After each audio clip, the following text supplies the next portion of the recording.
Bonjour à toute la communauté libre et riche et bienvenue pour une nouvelle vidéo. Aujourd'hui, nous allons te proposer le thème des proverbes liés au marché financier et plus spécifiquement ceux qui ont trait à la bourse. Par définition, un aphorisme est une formule qui exprime un conseil ou une expérience vérifiée, une formule de portée générale contenant une morale, une expression de sagesse populaire ou une vérité d'expérience que l'on juge utile de rappeler. Les proverbes sont souvent très anciens et transmis par voie orale au plus grand nombre pour servir d'argument d'autorité. Aussi, au travers de cette vidéo, nous allons en aborder 10 dont certains sont plus populaires que d'autres et même ceux que l'on croit connaître et comprendre peuvent avoir un sens beaucoup plus profond qu'on ne le soupçonne. Certain que cette sélection va te passionner, je te propose de donner un like et partager cette vidéo, donc c'est parti.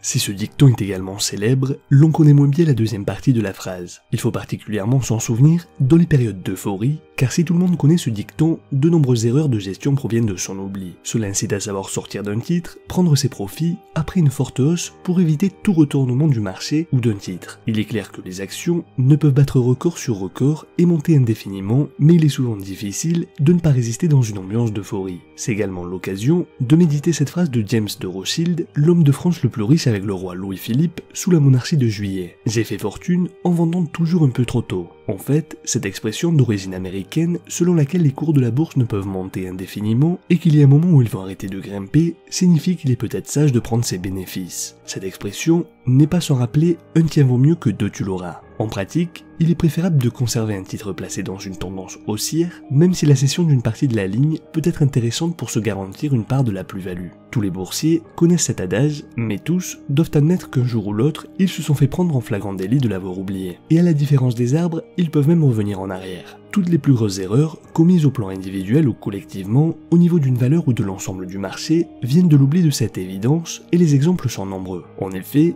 toutes les grandes spéculations qui ont terminé en désastre ont un point commun. L'idée saugrenue que la hausse boursière est pratiquement infinie et qu'elle va durer ainsi encore plusieurs années alors que l'on sait pertinemment que cette situation est anormale. C'était notamment le cas du krach boursier en octobre 1929 qui se déroula à la bourse de New York. Cet événement, le plus célèbre de l'histoire, marque le début de la Grande Dépression, la plus grande crise économique du XXe siècle. C'était encore le cas avec la bulle Internet ou bulle technologique qui a éclaté en 2000.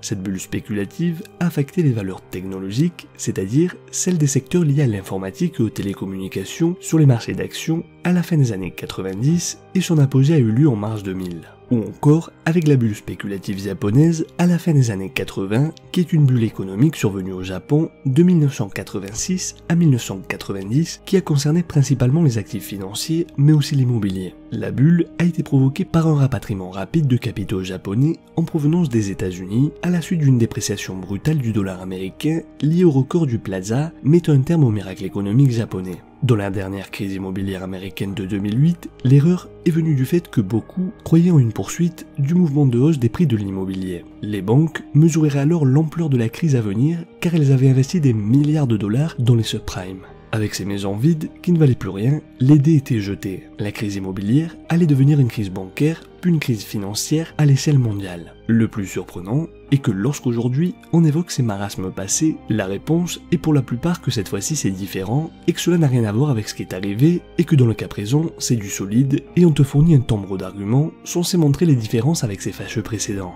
Les institutions financières qui dénoncent les erreurs d'appréciation sur les cours de la bourse et suggèrent à leurs clients de vendre pour prendre leurs bénéfices se font leur reprocher leur médiocre performance ou prévision d'une part par leurs employeurs et d'autre part par leurs clients, eux-mêmes qui pensent qu'ils seront lésés dans l'éventualité d'une poursuite de la hausse sans eux. Les journaux spécialisés, conseillant de vendre des titres qui continuent à monter, reçoivent aussi des courriers désobligeants de leurs lecteurs. Pourtant, quand on commence à avoir des doutes sur la pérennité d'un mouvement de hausse, la sagesse recommande de procéder à des ventes partielles pour engranger au moins une partie des bénéfices. C'est un grand classique qui se vérifie tous les jours. La rumeur dont il est question dans ce proverbe est positive puisqu'elle déclenche un acte d'achat. Elle peut concerner l'ensemble du marché s'il s'agit de l'attente d'un plan de relance de l'activité ou de mesures de soutien aux banques pour reprendre des exemples vécus en 2008 et au début de 2009. Elle peut concerner une seule société, comme la rumeur d'une forte hausse des bénéfices ou de la signature d'un contrat important. Le ou les titres concernés font un bond en avant dès que la rumeur commence à circuler. Ils ne réagissent pas quand la rumeur est confirmée, ce qui est normal puisque la hausse a déjà eu lieu lieu et il arrive même fréquemment qu'ils repartent à la baisse si la nouvelle annoncée officiellement n'est pas aussi bonne que les investisseurs le pensaient. Ainsi, on a vu en 2009 le marché s'emballer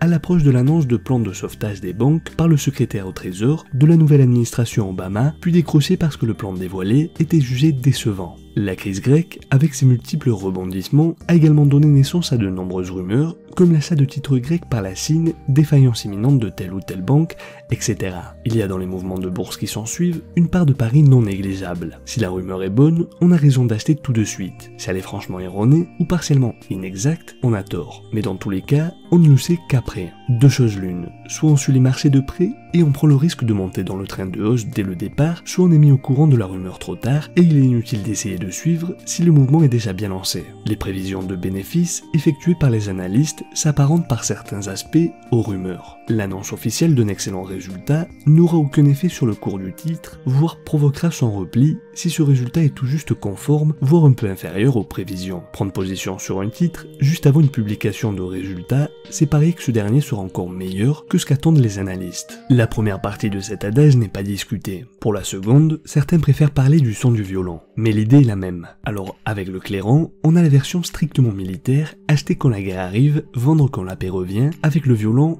on a le sens figuré, acheter quand ça va mal, vendre quand tout a l'air d'aller parfaitement bien. La version guerrière, d'une façon parfaitement immorale, se vérifie assez bien surtout quand la guerre a lieu chez les autres. Par exemple, en 2003, la crainte d'une guerre avec l'Irak pesait sur les marchés, principalement du fait du risque d'une rupture des approvisionnements en pétrole. Paradoxalement, les premiers bombardements américains le 20 mars ont provoqué une remontée immédiate des indices et les investisseurs avaient fait le pari d'une guerre courte et donc de la fin prochaine des incertitudes. Ce même exemple peut aussi servir pour illustrer le sens figuré du proverbe. En 2003, les problèmes géopolitiques n'étaient pas seuls à perturber le marché. Celui-ci avait en fait commencé à dévisser 2 ans et demi plus tôt avec l'éclatement de la bulle Internet. En mars, on était au plus bas. Certains économistes, et non des moindres, agitaient le spectre de la déflation. La guerre en Irak, cela signifiait des dépenses fédérales importantes, voire un regain d'inflation, comme cela avait été le cas pendant la guerre du Vietnam, et probablement la fin d'une période de ralentissement économique. De la même façon, en dehors cette fois de toute considération militaire, beaucoup d'investisseurs étaient au début de 2009 dans une période d'attente. Les marchés étaient au plus bas. Ils pouvaient encore baisser, mais beaucoup de mauvaises nouvelles étaient déjà dans les cours. Autrement dit, elles étaient déjà anticipées.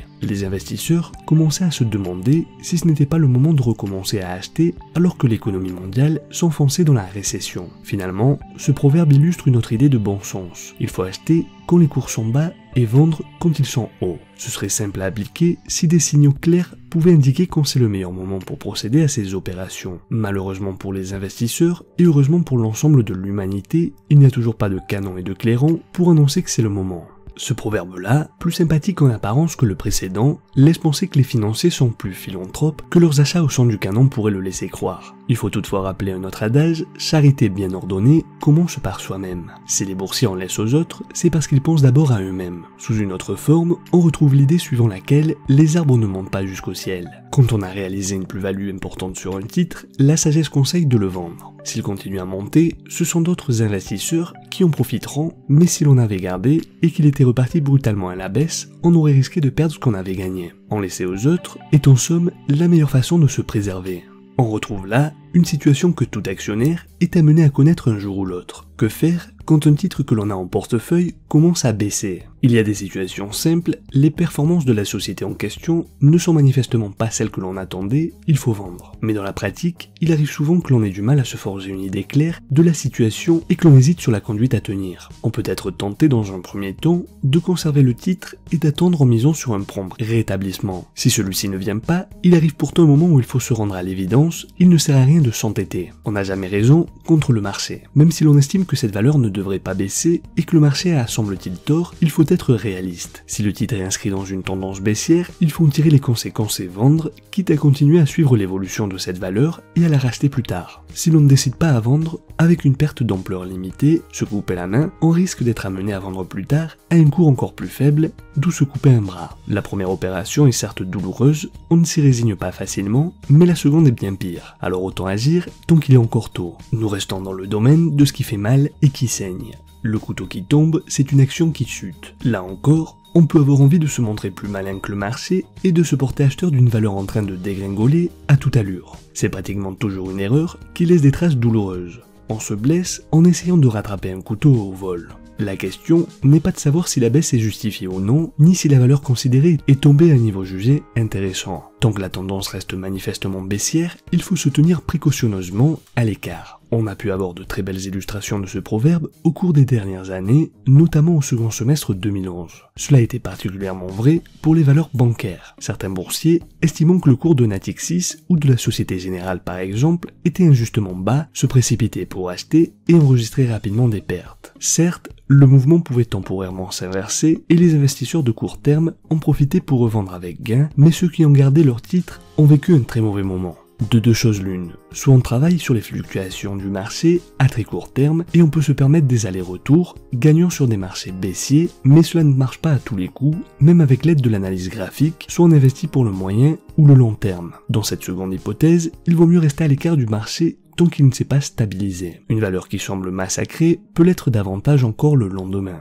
Ce célèbre dicton anglo-saxon, signifiant vendez en mai et partez, fait référence au déclin saisonnier qui frapperait les marchés d'actions à partir du mois de mai. De tous les nombreux dictons en bourse, il est sans conteste le plus connu des investisseurs en actions. Il recommande de revendre ses actions en mai, une stratégie qui, à y regarder de près, se révèle très rentable sur de longues périodes. Cet adage précise toutefois qu'il faut rester à la Saint-Léger, fêté le 2 octobre, un proverbe né à la City de Londres où les financiers avaient coutume d'attendre la fin d'une des plus prestigieuses courses hippiques britanniques estivales, le Tricycle Derby d'Epsom qui a lieu chaque année, le premier samedi de juin, pour revenir sur les actions. La défense ou la réfutation de cet adage britannique pourrait occuper un chapitre entier, car en effet, on aborde là l'un des sujets les plus étudiés, à savoir celui de la saisonnalité des marchés boursiers. Au départ, un constat, les marchés commencent souvent bien l'année, ensuite il vaut mieux prendre ses bénéfices, profiter des premiers beaux jours et revenir en bourse après la baisse. On remarquera tout de suite que les riches anglais avaient en fait beaucoup de mal à s'éloigner de la City, vendre début mai pour rester début juin, cela ne fait pas de très longues vacances et laisse une grande place au moins où il faut investir en bourse. Dans la version moderne du proverbe, on ne garde que la première partie avec l'idée qu'il faut vendre en mai et rester en octobre. Mais cela correspond-il vraiment à la réalité? En fait, on peut trouver des études montrant qu'un investisseur gagne plus en restant systématiquement en début octobre et en revendant fin avril qu'un autre qui resterait en bourse en permanence. Le problème, c'est qu'on peut aussi trouver des études qui montrent le contraire. Statistiquement, il semble exact que l'automne et l'hiver sont plus favorables que le printemps et l'été. Mais il faut remarquer toutefois que le mois d'octobre compte quelques-uns des crashs les plus fameux de l'histoire. Cela faisait dire à l'écrivain humoriste américain Mark Twain, octobre est un mois particulièrement dangereux pour spéculer en bourse. Mais il y en a d'autres, juillet, janvier, septembre, avril, novembre, mai, mars, juin, décembre, août et février. Par ailleurs, on parle beaucoup de la traditionnelle hausse de l'été, à y regarder de plus près, on constate que cette hausse est un mythe, mais il n'empêche que la bourse a connu quelques beaux étés. Enfin, on peut citer des études montrant que les hausses se font sur un nombre limité de séances, réparties de façon très aléatoire tout au long de l'année. De ce fait, si l'on n'est pas en bourse ces jours-là, les performances s'en ressentent. Conclusion la plus logique, quelle que soit la saison, il faut être là. Il y a tout de même un point sur lequel nos pragmatiques voisins d'outre-Manche ont entièrement raison. Il faut préparer ses vacances. Le fait d'avoir un portefeuille boursier n'interdit pas de prendre des congés et de se déconnecter complètement de la bourse pendant plusieurs jours ou semaines. Mais avant de partir, il faut prendre quelques précautions. Ne garder que les valeurs achetées dans une optique de moyen terme, solder toutes les positions un peu spéculatives, surtout si celles-ci mettent en jeu des produits du type option ou warrant.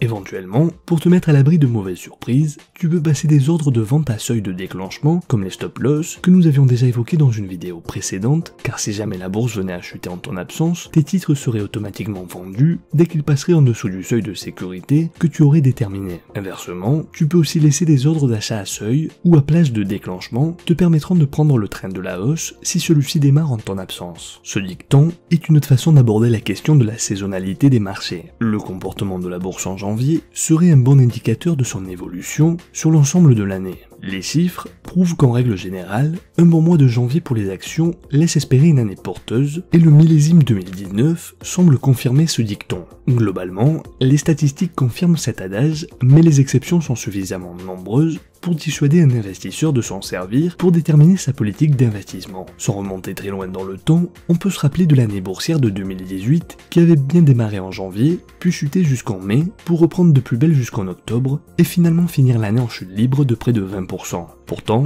il n'est pas absurde d'accorder une importance particulière à ce qui se passe en janvier. Au début de l'année, les gérants revoient l'allocation de leur portefeuille. Si des capitaux ne se placent pas sur les actions et ne feront pas monter les indices de façon claire et nette, c'est que la confiance n'est pas là. En tout cas, la corrélation avec le proverbe précédent est assez juste. Si le mois de janvier est bon, et si effectivement l'année promet de se terminer sur une note positive, il n'est pas rare que le marché soit médiocre en mai. Après un bon démarrage, des prises de bénéfices sont fréquentes au printemps. Nous avons un peu hésité à rappeler ce dicton populaire, souvent cité en bourse, tant sa banalité nous semble affligeante. Mais tout bien réfléchi, il mérite quand même d'être rappelé, surtout à l'attention de ceux qui ont le goût du jeu et du risque. Ne pas mettre tous ses œufs dans le même panier est un adage qui signifie qu'il faut se diversifier. La fermière qui met tous ses œufs dans le même panier risque de tous les perdre si le panier tombe. Quand on a une conviction forte, que l'on est persuadé d'avoir l'occasion de réussir un beau coup, on peut être tenté d'y consacrer une part disproportionnée de ses liquidités. Si ça marche, c'est parfait. Si ça rate, ça peut coûter très cher. On n'est vraiment jamais assuré à 100% du succès de son opération que si l'on bénéficie d'une information privilégiée si on est initié. Et en user n'est vraiment pas conseillé, cela peut aussi coûter très cher et ce n'est que justice. Non, il ne s'agit pas d'un extrait d'ouvrage licencieux qui se retrouverait ici par erreur, c'est le simple constat de la réalité. Quand dans un groupe sont cotés en bourse la maison mère et les filiales, ce dicton conseille d'investir dans les filiales dont l'activité sera plus lisible que celle de la maison mère. En période de turbulence boursière, le cours de la maison mère va souvent chuter plus fortement que celui de ses filiales. Cela fait référence aux holdings qui présentent souvent d'importantes décotes. En choisissant la fille, on sait précisément ce que l'on achète alors qu'avec la mère, c'est plus compliqué. La bourse n'a pas beaucoup de moralité, mais elle a du bon sens. C'est ce que l'on appelle l'efficience des marchés. Voilà, c'est tout pour aujourd'hui, j'espère que cette vidéo t'a plu. Fais-moi savoir dans les commentaires si tu souhaites rajouter quelque chose, comme tu le sais, nous lisons tous les commentaires et nous nous ferons un plaisir d'y répondre. Je te donne rendez-vous prochainement, aussi, n'hésite pas à donner un like et t'abonner à la chaîne si tu es nouveau, et surtout, très important, active la cloche pour être le premier informé lorsqu'une nouvelle vidéo est publiée. Rappelle-toi que l'on reste en contact sur Facebook et Instagram, je te dis à la semaine prochaine pour une nouvelle vidéo, et rappelle-toi que la différence entre ce que tu es et ce que tu veux être réside dans ce que tu fais. Deviens libre et riche.